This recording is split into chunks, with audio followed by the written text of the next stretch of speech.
Hello, college football fans. Welcome to episode 207 of College Football Throwdown. I'm your co-host, Alex Schmitz, and today I'm joined, as always, by my dad, Peter Schmitz. Hello, Husker fans and college football fans. Hello, everybody. We're a father-son duo here to talk about college football by college football fans for college football fans. And today we'll be talking about our favorite team, the Nebraska Cornhuskers, and their win over Michigan State. Also previewing our upcoming away game against Maryland and the other exciting things that happened in the world of college football this week. There were some big games on Saturday. Yes. Big games, both expected and unexpected. Oh, yes, definitely. But before we dive into all that, we got to stick with our tradition and open up a cold beverage, of course. I got myself my Golden Road Mango Cart once again. Meanwhile, you are over in Europe, actually. You're not at the usual RV jaunt. That's right. We are enjoying a trip over in Italy right now. We've been in the Lake Como region, and I am drinking an Italian Pilsner called Timeless. And I am really enjoying it, so it's in a bottle, though, rather than a can, so you won't hear the opening. I'm just going to pour it in the glass. Okay, bud? All right. Cheers. Cheers to our beverage. Yes. Or Prost, as I should say, since I'm over here. Prosit. Yes. So, yeah, we're going to start things off with our Nebraska game, which was against Michigan State. We gave our predictions on the previous podcast. I predicted that we would win 30-20. Well, you predicted we would win more narrowly, 42-38. The final score ended up being 38-27. So you were right on it being a higher scoring game, but I was closer in terms of the actual spread. I said 10 points. It ended up being 11, which was pretty much right at the spread line. So Vegas wins once again. That's one of those things, given how that game played out, it's just hard to comprehend how good they are at predicting that crap. and it just doesn't make any sense at all to me. Yep. Well, hey, that's why we're here and they're making the big bucks, I guess. True. But this turned out to be a game very much influenced by the conditions on the field. There was a 30-mile-per-hour wind that gusted up to 40 miles per hour. And it turned out that whichever team had the wind at their back did much better in that quarter. In our case, it was the first and the fourth quarter. For Michigan State, it was the second and the third. So that was definitely playing a big influence. And it was also upper 80s, approaching 90 degrees.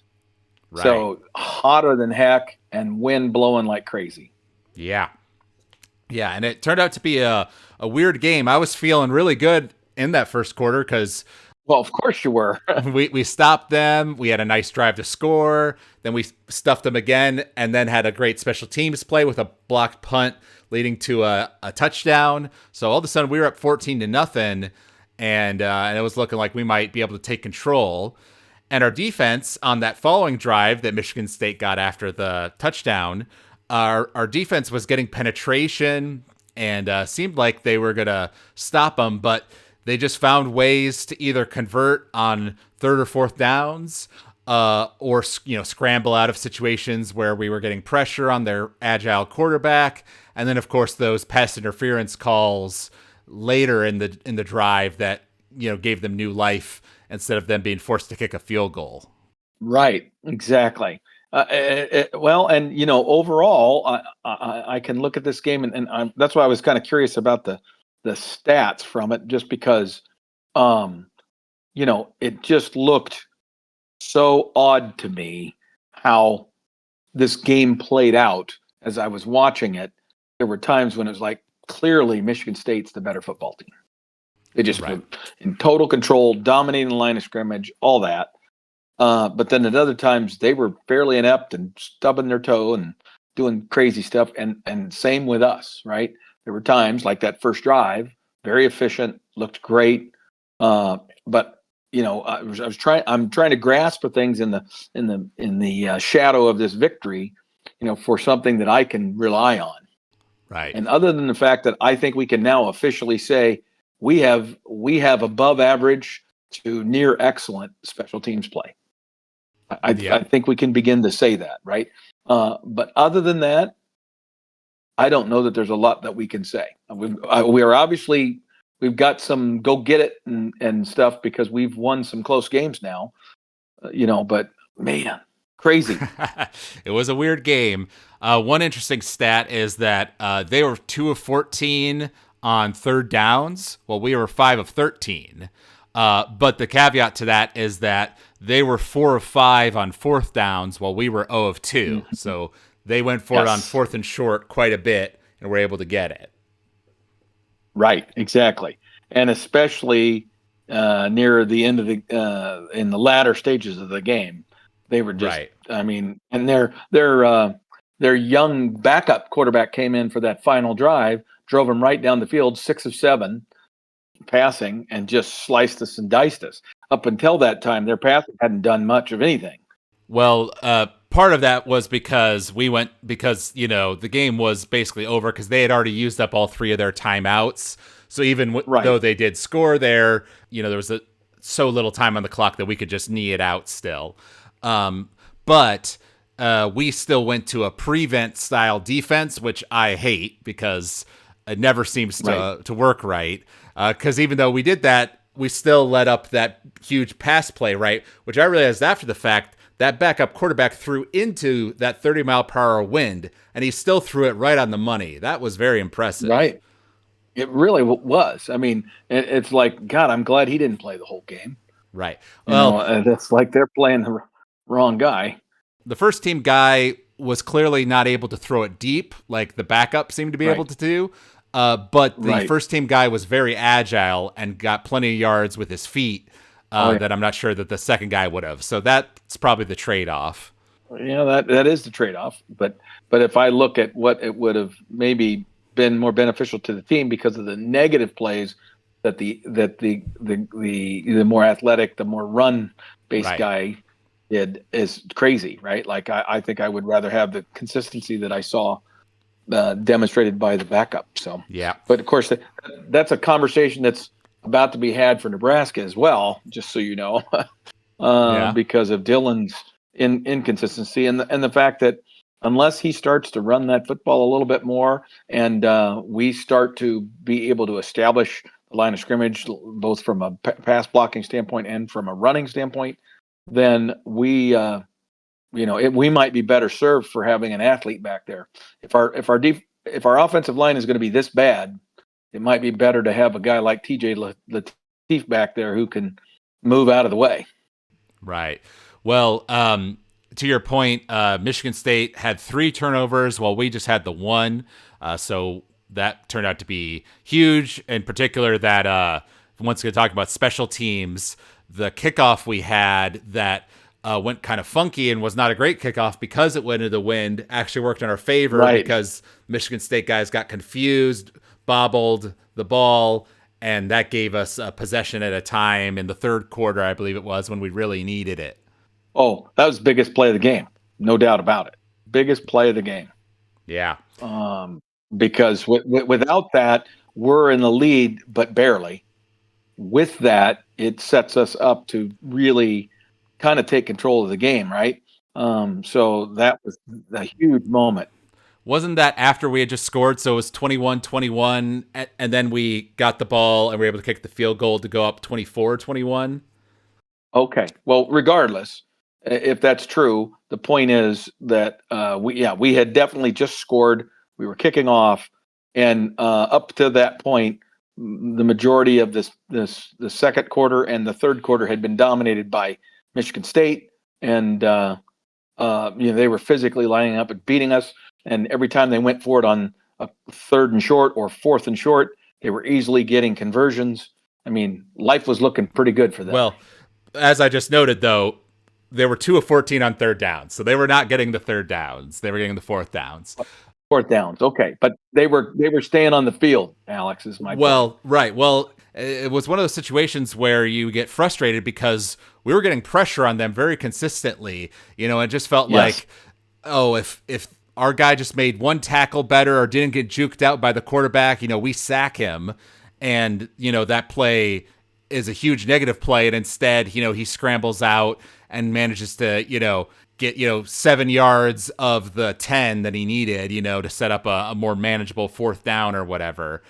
Because we did get sacked 4 times, we sacked them 5 times. So our defense was pretty darn salty in this game. I agree. If there is a positive takeaway I can take from this, I was going to say that I feel like we saw a step in the right direction for our defense, right? Like they played one of their better games. You know what I mean? Yeah. Well, and Michigan State had 156 yards passing it. They were 15 of 30 in terms of completions and attempts. But, of that 156, I'm curious how much of that has to be, 50 yards at least, came off of that last drive. We were talking about the backup quarterback, right? So, before we went to prevent, we were stuffing them pretty well in the passing game. It was more on the running game that they were getting us. That is correct. Yep. They had a couple of like little side swing passes or whatever that might have hurt us a little bit, but basically their passing game was not hurting us at all, and but their running game was, and they were converting. You're saying your point being they had to get all the way to fourth down, but they converted those fourth downs and kept drives alive doing it. So that's the crazy part. Yep, and we mentioned on the previous podcast that our main or at least I know I mentioned that I thought our defense could slow them down, but my concern was our offensive line versus their defensive line.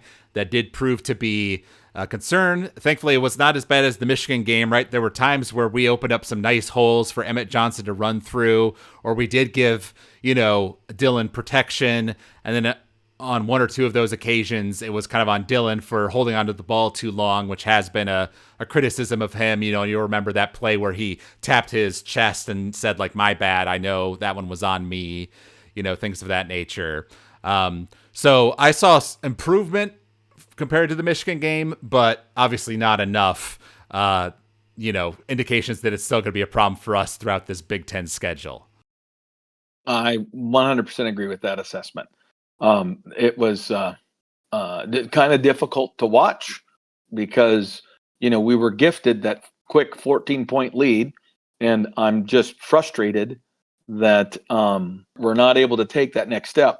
And yet it now appears that it doesn't matter what team we face, they're going to have some athletic guy that they're going to be able to put out there on the edge against our left tackle, and that is going to be a problem. Right? Every time. But we also had some, potential big plays that were pulled off the board. Of course, the most obvious being that great kickoff return by Barney for a touchdown that got pulled back because of a block in the back. And you might say, well, he only got that going because of the block in the back, but I feel like it was questionable. Like maybe that guy could have made the tackle, maybe he wouldn't have. No, I'm kind of with you on that. Yep, I agree. And then we had the scoop and score that got converted. Right, where, it was ruled a fumble on the field, even though it was kind of obvious it was a forward pass, and they showed that in the review afterwards. Correct, yes, exactly. That was the other potential touchdown that we didn't get, right? Basically. And once again, that was the correct call. Like, it was pretty obvious even in the moment that wasn't a real situation. I totally agree, but it was called a touchdown on the field. The official assessment initially was touchdown. Yep. Also, I know some fans out there are critical of Dana's play calling in this game, but I have to give him credit. He did one of those screen passes that has generally not worked out so great for us, but on this particular play, our guy made one Michigan State guy miss, and then he was off to the races down the field. He scored that touchdown, and that was what kind of put the game away for us in the fourth quarter. So we got to give Dana some credit for that one. It's true, yeah, and that he did that with one shoe. Yes, he did. But I will be critical of Dana's play calling in that he was driving me nuts, and I'm sure part of it was some of the plays that Dylan got sacked on may have been the plays that that were designed to go at least intermediate, if not deep, right, as a primary target for Dylan, and we just Right. couldn't protect him enough to allow that, pass route to mature. Because I mean, we need to be able to demonstrate that we can protect well enough that Dylan can throw the ball deep, and Dylan has to prove that he can physically throw the ball deep. So, and to a receiver who catches it, so that these guys will back off.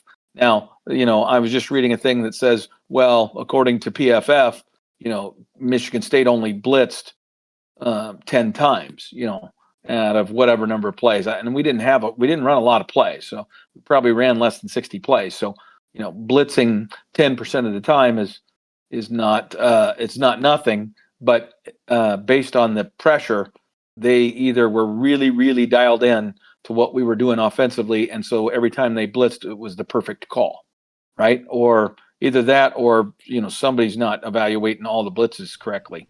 Right. Because Dylan was not doing so hot, right? Right. No, yeah, this was definitely the roughest game for Dylan so far this season, I would say. Because even in the Michigan game, right, I felt like, he was very strong in his completion attempts, despite the pressure he was getting and everything like that. He seemed more rattled in this game. And I think we know from what he's done earlier this season and in the past that if he has time, he can throw the deep ball. Like, he's definitely capable of it. But obviously there was the pressure in his face and also the wind, right? We had the wind on our backs in that first quarter, but we only had one offensive drive the whole first quarter because of the blocked punt, right? Our offense sat on the bench for 30 minutes, as it turned out, before they got back out there, which I do think affected them. Well, absolutely it did. And that's because Michigan State had a 17-play drive. Now, one of the reasons why they had a 17-play drive was because we kept giving them automatic first downs. Right. Those pass interference inside calls. The red zone. That was ridiculous. Right? It was. So, and I was telling you, I was pissed off at Singleton because one of those pass interferences was on him, but then he went and got 2 interceptions. So I was like, okay. And, you redeemed yourself, kid. But yeah, overall, hey, we got out of there with a win. We knew Michigan State was not going to be an easy opponent. And the difference I'm seeing so far with this team this year compared to recent years is that we're still playing some ugly football and making some mistakes, but we're actually able to make comebacks in the fourth quarter and pull these out instead of, collapsing as we have in the past. So we have more grit, clearly, and we have some talent in, key positions that we didn't have before. So, although it wasn't the clean sort of game that we wanted, and this was a home game, and now we're going into some tough away games, so I am concerned about that. But overall, I'm happy with the aggressiveness we saw on the defense and our ability to get turnovers and our special teams. The fact that Archie, when he needed to, was able to come up with some clutch punts was very good to see as well.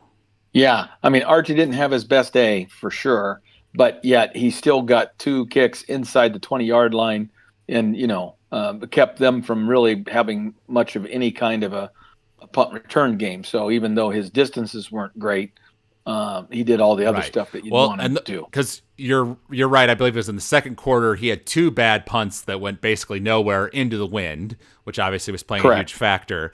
But then at the very end of the second quarter, there was a situation where we had to punt it to them while there was little time left. That's because they called a timeout to try to get like a blocked punt, right?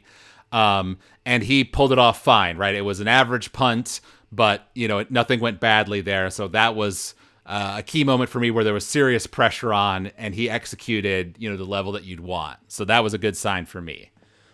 I would agree. Now, talking real quick about our next opponent, that would be, of course, Maryland, which is an away game for us. Maryland currently has 1 loss, which was to Washington this past week. They lost to them 24-20. I watched the highlights for that game, and it was actually kind of a disappointing one if you're a Maryland fan because they scored early. They were really able to stop Washington from doing much offensively, stop them on some key 4th downs that Washington went for and didn't get anything. So it was 20-0 with 11 minutes to go in the third quarter for Maryland. But then Washington started to make the comeback in the second half. Maryland's offense started to sputter, and Washington went up 24-20. But then Maryland got the ball, to try to drive and win it. And actually, the quarterback threw a beautiful long pass right into the receiver's hands, and he dropped it. So that's a game-changing moment right there that kind of ended that drive for them. But if they could have gotten that, they would have been a great field position to potentially score the game-winning touchdown. Wow. Well, and that's the thing, is that quarterback for Maryland has performed very well. Certainly above the expectations that most people had for him, because I believe he is a freshman, and they have some talent, right? They always have talent at Maryland. So this is not going to be an easy road trip. Yeah. Well, interestingly, Washington out-yarded them quite significantly, which goes to show you how Maryland's defense came up clutch. Washington had 390 yards to Maryland's 274. And of those 274, 219 came via Maryland by passing, only 55 rushing. So clearly they are a pass-focused team, which I think actually plays to our strengths. I have more confidence in our secondary than our ability to stop the run. And right. The fact that, they showed some kind of mental weakness, kind of like the Nebraska of old, right? And weren't able to, capitalize on the early successes and letting this Washington team come back on them in the fourth quarter does give me some optimism. Apparently, Vegas thinks the same because we are 6.5 favorites going into this game. Okay, all right. You know what? I'm less angry about that spread. I mean, I knew we would probably go into the game as a favorite, but in 6.5, that's better than the stupid 11 or whatever, 12 or 13 that we had at that Michigan State, which is just doesn't make any sense to me at all. Even though we actually won by that, and if we hadn't given up that late touchdown by Michigan State, it would have been 17 points or whatever. Well, I get that, but I'm just telling you, the odds. I don't know how they established these odds, other than to base it on some kind of a computerized simulation of all the data that they have that says, and they run that simulation through a random number generator and get a bunch of scenarios. It just seems like that was too high of a number. Right. Looking at Maryland's schedule, so the first three teams they played were, kind of nobodies, smaller teams that they all won pretty well against. And then on September 20th, they played against Wisconsin and beat them 27-10. Then had a bye before the Washington game. I believe it was at Maryland, if I'm not mistaken. Yes, it was. So they lost at home, and now they get us at home after that. So, beating Wisconsin, obviously is a feather in their cap, although Wisconsin is clearly down this year compared to their usual standard. So I'm a little bit torn on this game because on the one hand, I think Maryland is the, of this kind of 4-game middle stretch of our season that I said was so important. I think Maryland is the toughest team we've got to face, especially since it is away. But on the other hand, I think our strengths do kind of lean into their strengths in certain ways. And I'll be curious to see, once again, the fact that their defense was able to stuff Washington so much has me nervous given the weaknesses our offense has shown. I don't want Dillon to be sacked another 5 times again this week. Right. So that's kind of my major concern.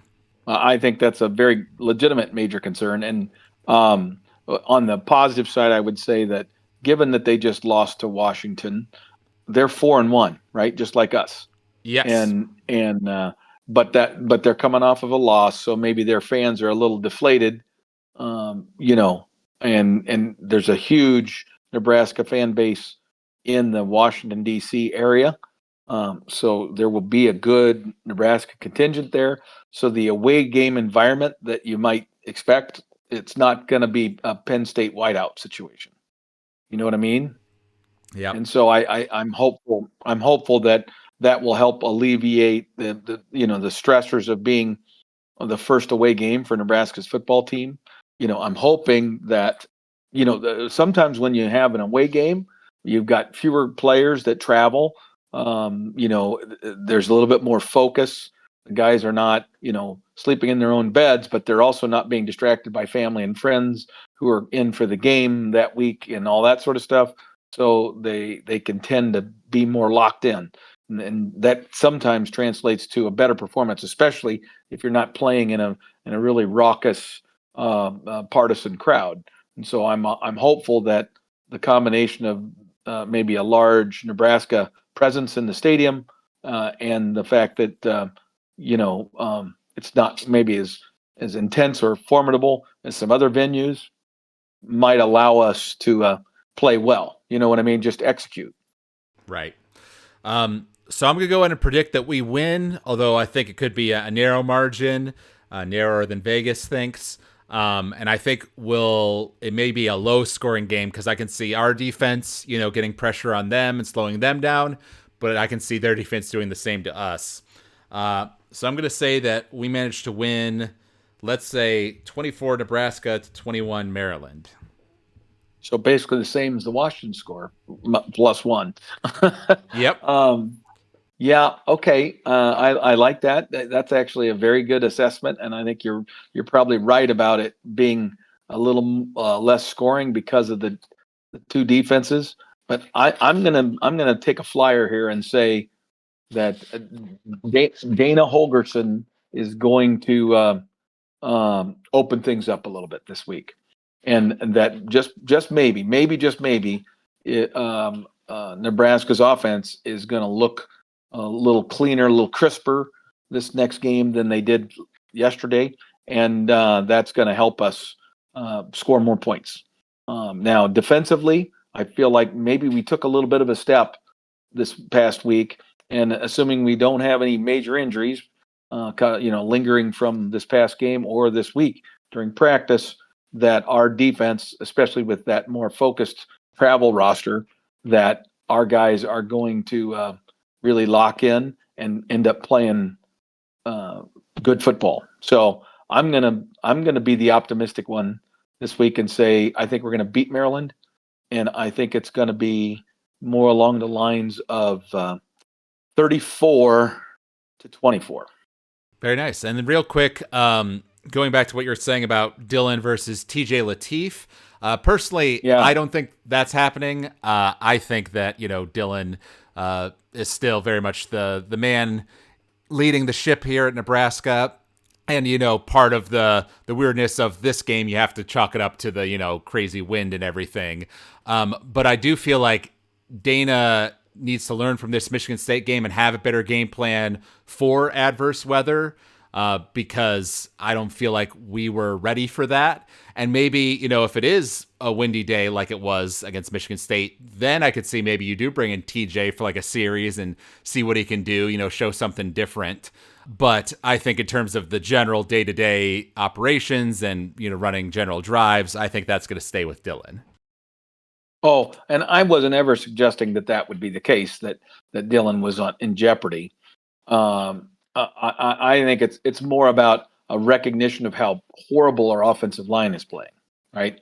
And so what do you do as a coach, head coach, offensive coordinator? What do you do when you realize that, God, our guys can't give our quarterback any time? So what are we going to do? Well, you know what? We got to make Dylan a guy who rolls out more. We got to make Dylan more of a guy who takes a snap under center and does play action passes instead of just doing zone reads, right? Where there's a little bit more of a timing element to that for the running game. Because here's the thing: I didn't mention this in our review of the last game, but what's his name? Johnson actually he averaged like 6 yards a carry. Yeah.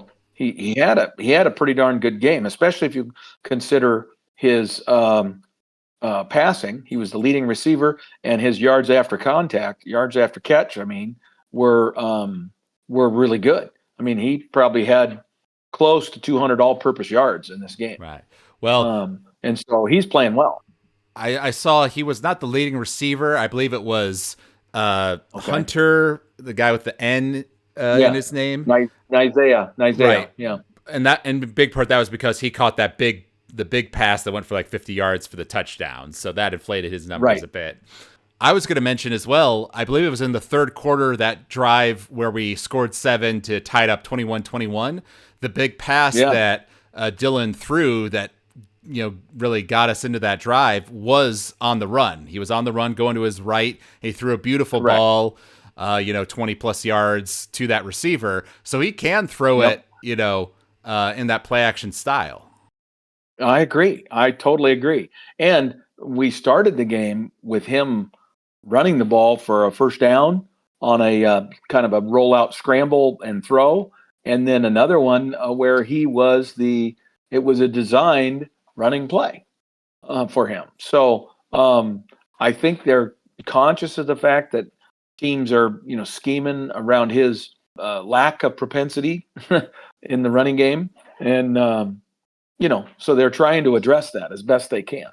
Right. All right. Well, we also want to give mention to the women's volleyball team at Nebraska. They had a very big game against Penn State this past week, the team that knocked them out of the tournament last year. Now, Penn State has already had some losses. As we mentioned on the last podcast, their setter got injured early in the season, so they've been suffering from that. But it was still surprising that we went away to Penn State and crushed them in 3 straight sets, including a 25-6 beatdown in the first set. Yes, that was and it's one of their whiteouts, sold out arena, very difficult environment, regardless of what's going on. Their injuries or their players that aren't available. That was the best performance I have seen from a very talented Nebraska team, and we've performed quite well in some previous games. This was our best performance. Yeah, just across the board. I mean, we're seeing a maturation of some of the players like Virginia Andriano and Taylor Lanfair is, although she still tends to have up and down statistical numbers on her attack, she is just becoming more comfortable and more a major factor in all areas of what she does when she's on the court, blocking and as well as attacking, and even digging some balls, and then her serve. And so and our serving in general was lights out in this match. So very, very impressed with that team. And they did then go ahead. The other concern was this was one of the weeks where they had to play back to back. They played on Friday night, and then they had to turn around and play in New Jersey the very next night against Rutgers. And they were able to do that. They were able to keep their focus, even though, with the exception of, the first set and most of the second and third sets were played by almost exclusively a group of backups. So the starters, for the most part, didn't even see the floor much, other than Andy Jackson. She was the one middle. Since we only have 3, one middle always has to play of the 2 starters. Andy did play.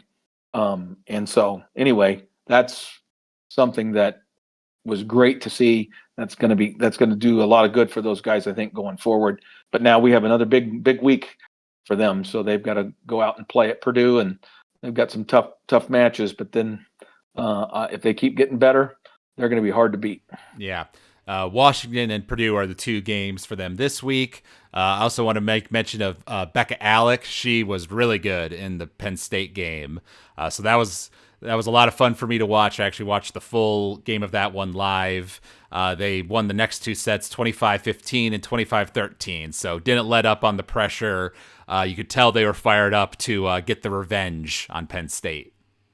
Right. Exactly. So I was exciting to see. And it's, what, we're heading towards a showdown with Wisconsin, who continues to improve and perform better and better and better. And I think it's pretty clear to me that Wisconsin is the number 2 team in the Big Ten at this point. And I think that is going to be a knockdown drag out on Halloween night up in Madison, of course. And that's the only time we play them this year. So the winner, obviously both teams got to keep their slates clear and clean up until that match. But I have a feeling that Wisconsin will, and I believe Nebraska will. So that match may very well define who wins the Big Ten.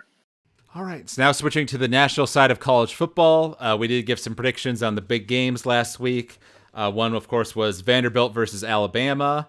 I went with my heart and predicted Vanderbilt 38-35, beating Bama, while you went Alabama 31-21. And it ended up being closer to your score. Alabama won that one 30-14. And yeah, it was actually tied 14-14 at halftime. Yep. So Vanderbilt was, staying in there, but unfortunately, they ended up being down 3-1 on the turnover margin. So when you're going up against a team as talented as Bama, and I think at least two of those turnovers were, when they were pretty close to scoring a touchdown, far in the in Alabama territory. So yeah, you just can't make mistakes like that. No, I agree with you 100%. Yeah. And then the other one we predicted was Miami versus Florida State. I predicted that Miami would win 38-28 over FSU, while you went 30-21. And ended up being 28-22. So your score was pretty close, actually, to the final score. Miami was actually in the lead by much more, I believe, at the start of the fourth quarter. But then Florida State started to make a comeback. I believe they might have gotten a pick six to help them kind of start to make a comeback in the fourth quarter. Wasn't quite enough.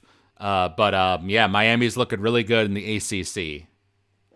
They are. I would agree. I think that's probably, at this point, the best team in the ACC. Yeah, seems that way.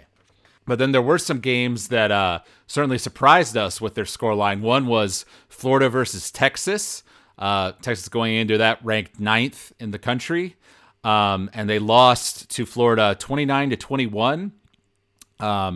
Interestingly, both teams were 2-2 on turnovers, so kind of even on that front. But what I noticed from watching the highlights was Florida's defense was playing really good, getting a lot of pressure on Arch Manning and making him make some mistakes and throw some bad balls.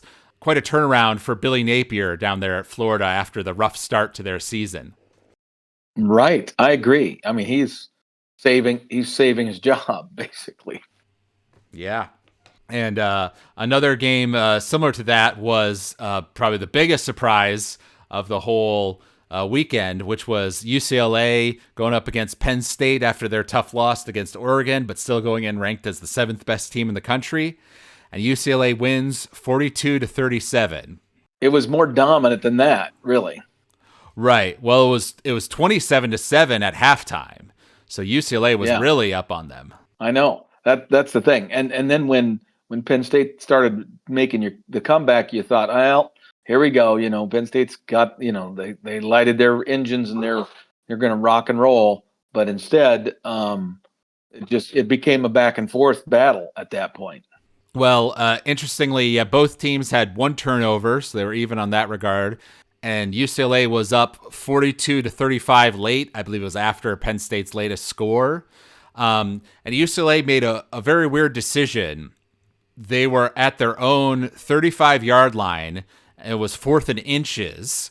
With I forget exactly how many minutes were still on the clock, but it was not a lot. It was late in the game, like 2 minutes left or so, and they decided to go for it instead of just punting it. They went for it, so it was 4th and inches. They went to the shotgun and went for a play. Geez. And got stuffed, right? So then now Penn State has the ball at the 35-yard line, and admittedly they need a touchdown, not a field goal, but if they get a touchdown, now it's a tie ball game. So they kind of gifted Penn State this great field position, but then UCLA's defense came up clutch, stuffed them, Penn State, with only 37 seconds left in the game. So UCLA gets the ball back again, but Penn State still has some timeouts. So it comes down to the last, UCLA's last play, and they interestingly back up into their own end zone on like the 4th down play, and Penn State doesn't rush them right away. So UCLA was able to kill 8 seconds by doing that because Penn State wasn't prepared for it, which brought the clock down even more, gave Penn State a safety, which brought them up to 37 points. But now they only had like 17 seconds left in the game. and they weren't able to do anything with it. UCLA was able to kick the ball off to them and keep Penn State from scoring, getting a huge win for them, and potentially keeping UCLA's interim head coach Jerry Neuheisel, giving him a signature win that might keep him his job. That's just a crazy deal. Now, isn't that now the second week in a row, maybe, that we've had this unusual last play where the offense takes the ball and basically runs back into their own end zone and takes a safety?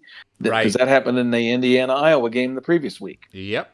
We're going to have to dive into that rule book and figure out what the coaches have determined from this that's makes it necessary for them to take it back into the end zone. You know what I mean? Right. Like I don't understand. I was a little more confused about it in the Andy one, but this case I understand. They were killing clock because the guy was just, they didn't even try to pretend they were kicking it. They just went to the quarterback. The quarterback slowly backed up into the very corner of the end zone, killing as much time as he could. And then because it was a safety, they got to kick the ball off. So rather than doing a punt from, deep in your own end zone, you do a normal kickoff, and you're able to put Penn State much further back for those last 17 seconds or whatever it was.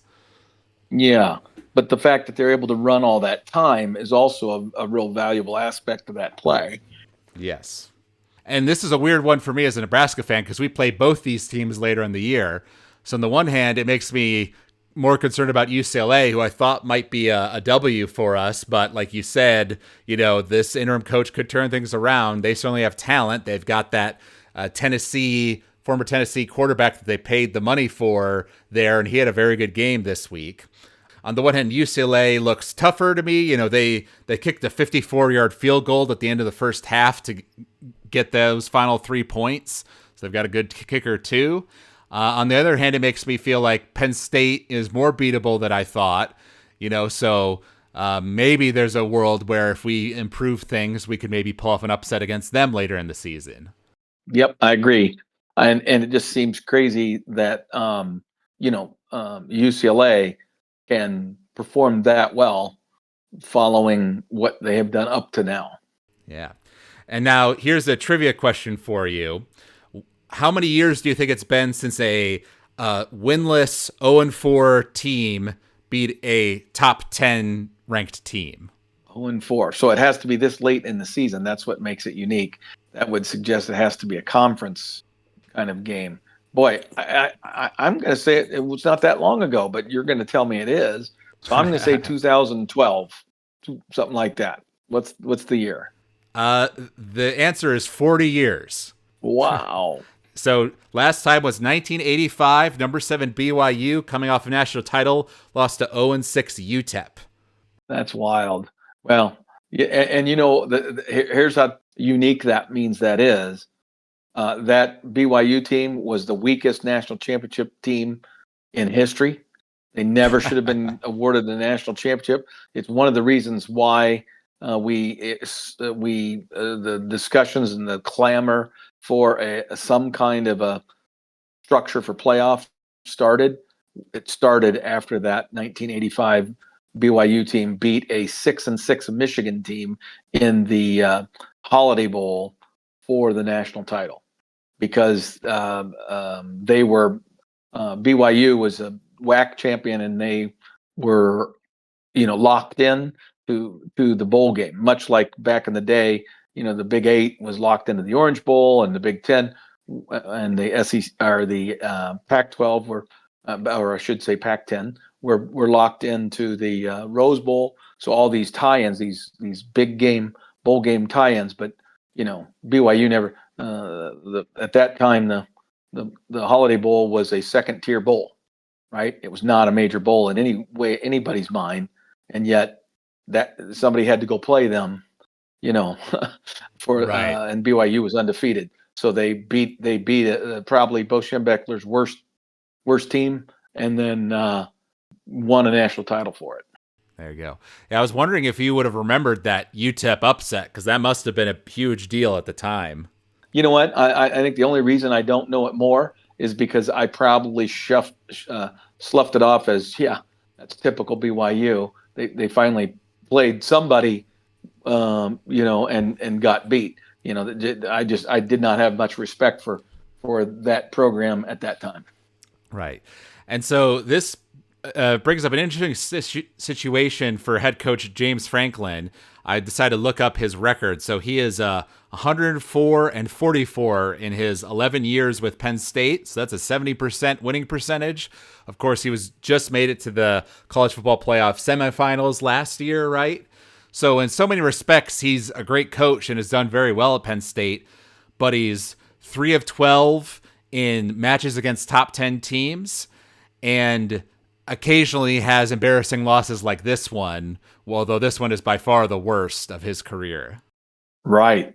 And that's the thing, is that this is a loss that most people would look at and say, okay, this was a Penn State team that let last week's result beat them twice.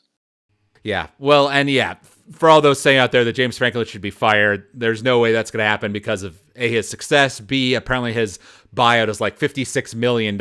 So yeah, that's not happening. Exactly. I mean, like you say, he's a good football coach, and he's a borderline great recruiter, and he's able to, and I mean that not just with players, but with coaches. He has a great staff. He's got all the resources that you would hope to have at Penn State University. So he has no reason to, want anything else, except that he would want to have a few more athletes, and he needs to figure out how to change the dynamics or the culture of his program, much like what Matt Rule is trying to find the formula that would allow Nebraska to become successful again, right? Right. I mean, we've got all the resources. We got no excuses other than that we have allowed this culture to basically become established in our football team that doesn't allow us to go through individual games and seasons with a confidence like Ohio State does, or Michigan does, or all of that. And it's obviously about the Jimmies and the Joes, but it's also about all those other elements. And there's something, because this is 8 of 11 starters on Penn State's offense, seniors. Like 6 of 11 on defense, seniors. A bunch of them came back who were likely to have gotten drafted, but they all came back to play in a championship, right? And hopefully in a national championship. Well, with this second loss, I think it's going to be very difficult for them to get into the playoff. Yeah. The Big Ten championship is probably on the outside looking in as well. So the one thing we can hope as a Nebraska fan is that with the schedule they have, they may have enough losses that some of their senior leadership and their older players are going to say, I'm bagging it in for the season, and their fan base will do the same and hardly be looking elsewhere. And maybe we get a diminished effort when we have to go to Happy Valley and probably play, in a whiteout night game. Yeah, no, that could definitely happen. Well, and I was just thinking, I think us Nebraska fans, from our position of, what happened with Frank Solich and everything, and Bo Pelini, would caution the Penn State fans and say, hey, you've still got it better than, 90% of college football teams, be patient. But on the other hand, if you're a Penn State fan and you're like, hey, we've been sticking with this James Franklin guy for 11 years, and he's, had this level of success, but he hasn't shown the ability to move beyond it, and continually loses close in the big games, like against Oregon, like against Notre Dame in the semifinal last year. He's not the guy to get us to where we need to be. How many more years do we need to pay him exorbitant money until we, know that for a fact? Well, if you have a $50-some million buyout, a few years. That's true. And the other thing, I'll quote a Tom Osborne quote. You know what? That UCLA game, that was not a big game until they lost it. That's true. We didn't even talk about it last week. Right. And then the other big surprising game, which has some relevance for Nebraska fans, is Cincinnati versus Iowa State. Cincinnati upset them and won 38-30. I watched the highlights of that game, and similar to the to the Maryland game we talked about before and the UCLA game, they were up big. It was 31-7 late in the second quarter. Then Cincinnati let Iowa State kind of do a quick drive at the end of the second half to score 7. So then it was 31-14. In the second half, obviously, Cincinnati kind of stalled offensively, right? They only scored one more time. They had a lot of penalties in the second half and had a bad turnover. So they kind of nearly, gave it up, but they did just enough to hold on and get the big upset. Wow. Yep. And that's good for us in that it points to the fact that Cincinnati was a capable football team, right? That our victory against them matters, right? But it also, the Big 12 right now is kind of chaos, right? There's still some teams at the top that I think are undefeated, but it's kind of chaos in that league. So it's going to be fascinating to watch the Big 12 things get near the end of the year. Interestingly, I looked it up. One of those undefeated teams right now, Texas Tech, who is not usually in that position. Well, but they actually, people were anticipating because they spent a lot of money, and I mean a lot of money buying athletes in the off season, and it's paying off for them. So yeah, in fact, I would say that Texas Tech is probably one of the if not the leading candidate for the Big 12. Much like we said, Miami is likely to be the best team in the ACC. I think in the Big 12, you're probably talking about Texas Tech, or I don't know, maybe Arizona State. Right. But then there's a bunch of teams like Cincinnati right behind them. Yep. Yeah, I do remember hearing that about Tech in the offseason now that you mention it. Another big one in the Big 12 was Kansas State versus Baylor. Baylor ended up squeezing that one out 35-34. But the end of that game was pretty crazy. And there's a penalty that I want to discuss with you because I wasn't aware of this rule. So Kansas State was up 31-17 basically at the end of the third quarter. So they had a 14-point lead. But then Baylor got started to make a comeback. They got a pick six with 4:30 left in the game, which I believe gave them a 1-point lead. And then KSU got the ball, got a big pass where the KSU receiver was running down the field. The Baylor guy was right behind him. The Baylor guy goes to tackle him, actually gets his face mask, rips his helmet off, but the Kansas State guy stays in bounds and keeps running and runs into the end zone for a touchdown. But the ref whistles it dead and says there was a face mask penalty at the part where he lost his helmet. And so you get 15 yards from that point, but the touchdown doesn't count. Yep.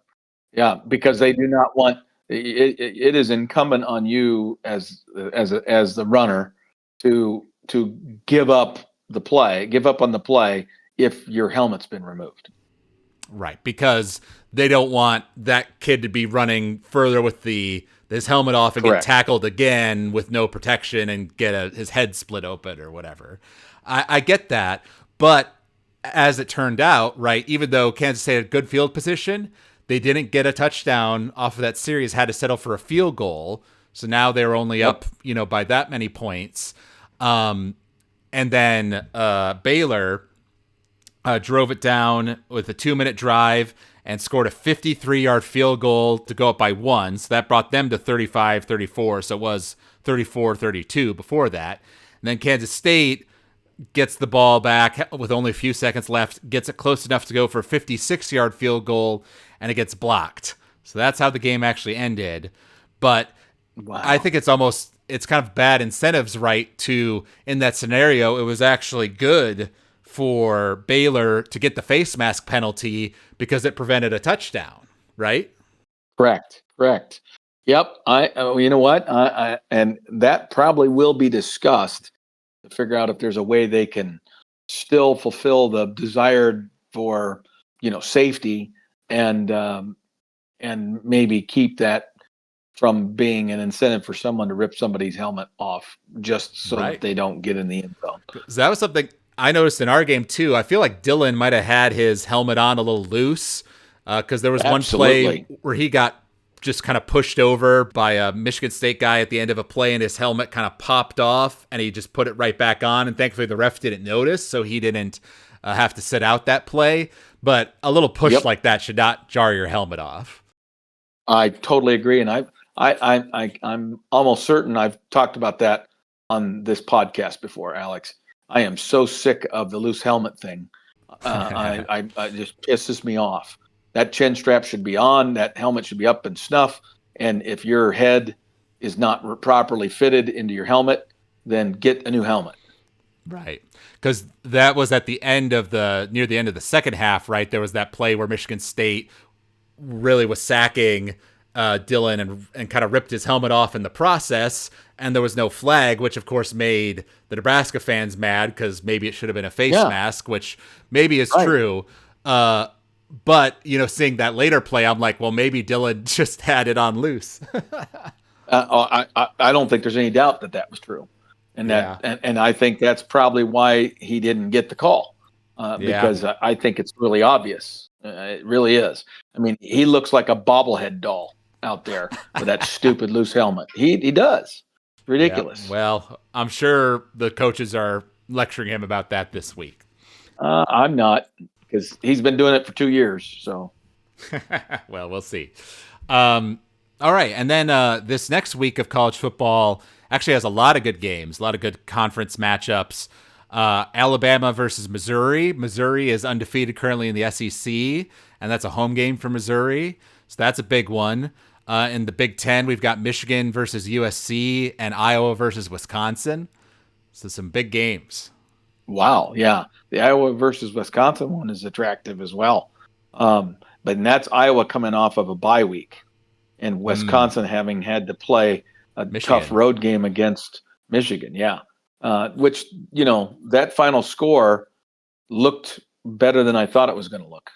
Now, I do understand that, Wisconsin scored early in the game, their touchdown, and then got, 24 unanswered points, and then scored a field goal late to, make the score more respectable. So, right. I don't know how much I could, without rewatching the whole game to see what they look like. I think that's an acceptable score for them, having played Michigan, at the Big House. Now they get to come home and play an Iowa team that has had a week to prepare. Yeah. Yes, you're correct. Michigan beat them 24-10. I did not watch the highlights for that game, but I heard that, Wisconsin kind of got an easy touchdown and then was pretty inept the whole rest of the game offensively. And so they switched quarterbacks. They went to a new quarterback for this. I see. But the two games we're going to give predictions for here are Oregon, Indiana, and Oklahoma, Texas. That Oregon game is at home for Oregon. Obviously, they're coming off of their win against Penn State, but that win doesn't look as impressive now after, Penn State goes the next week and loses against UCLA. Well, Indiana had that crazy beatdown on Illinois. So even though it's a home game for Oregon, I think I'm actually leaning Indiana for this one. Well, go for it then, buddy. What do you got? Well, I want to see real quick who they played this past week, or if they had a bye. I don't think Indiana played. You're correct. They did not. So they had a bye. And so did Oregon. Okay, so they're equal then in that regard. Yeah, I think it'll be high scoring. I think both teams will put up some points for sure. We know they're both good offenses. But I think Indiana will manage to narrowly win. So let's say it's something like 38 Indiana to 35 Oregon. Okay. I really hope you're wrong on that one. And I'm going to go opposite. I think it's going to be high scoring, kind of like you said. But I'm going to say Oregon is going to score 42-21. Let's do that. 42-21. Oregon. That would be quite something. Now, we don't play either of these teams this year, so why do you hope I'm wrong?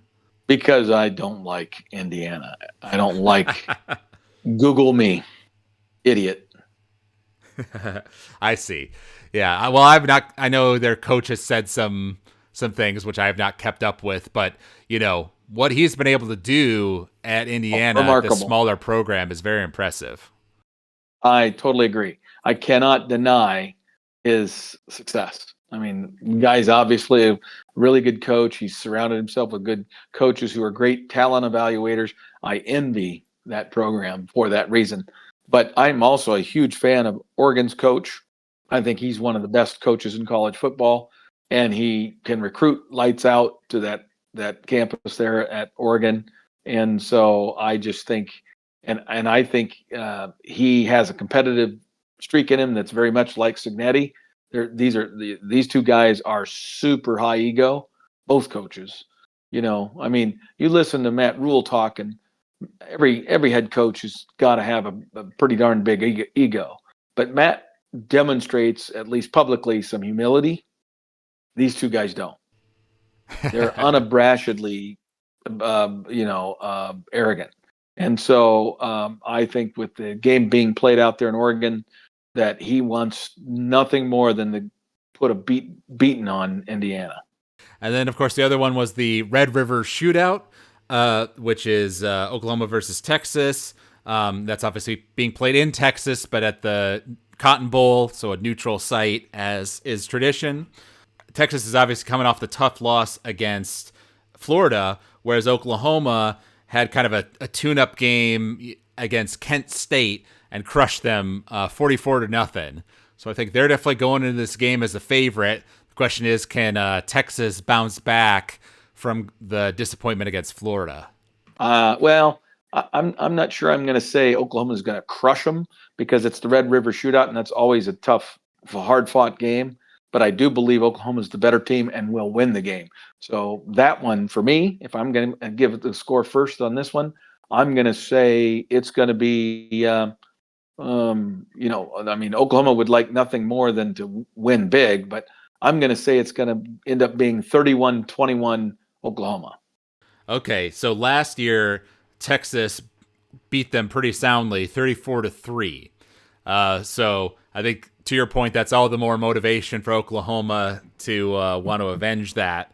So I think I'm going to agree with you. I think Oklahoma's going to win, and I'll go out on a limb and say it could get ugly. I think Oklahoma could stretch out the score, because there's, Arch Manning, of course, because of his name and all the hype around him. He's gotten talked up so much by all these pundits and everything, and now all those fans who are believing in that are kind of coming down to earth to be like, he's, good, but he's not the, generational type talent that maybe he was being set out to be. So I'm going to say that Oklahoma wins a little bit more solidly. Let's say 38-24. That sounds good. 38-24. I mean, again, that game, always craziness happens, right? Like crazy plays, all that kind of stuff. And so it'll be interesting to see. But you could also come up with a really good argument that says Texas's backs are absolutely against the wall, and they're going to come out like a rabid dog. That's true. I mean, to your point, if you have two losses, it's really tough to talk about any sort of playoff conversation, or even, going to the SEC championship and everything. So you really can't afford a second loss in conference. Right. And that would be his third loss overall. So, yeah, the national conversation is all but gone if they don't win this game. That's right. Who did they lose to before? Ohio State. Right. That's right. So those will be some interesting games to watch. As we mentioned, there's some other good conference play going on. We'll be rooting for our Huskers to win their first away game and kind of overcome this trial now that we're kind of getting into the midpoint of the season. Right. And like you have said, if we can find a way to win this game, then that does open up the door of opportunity for us.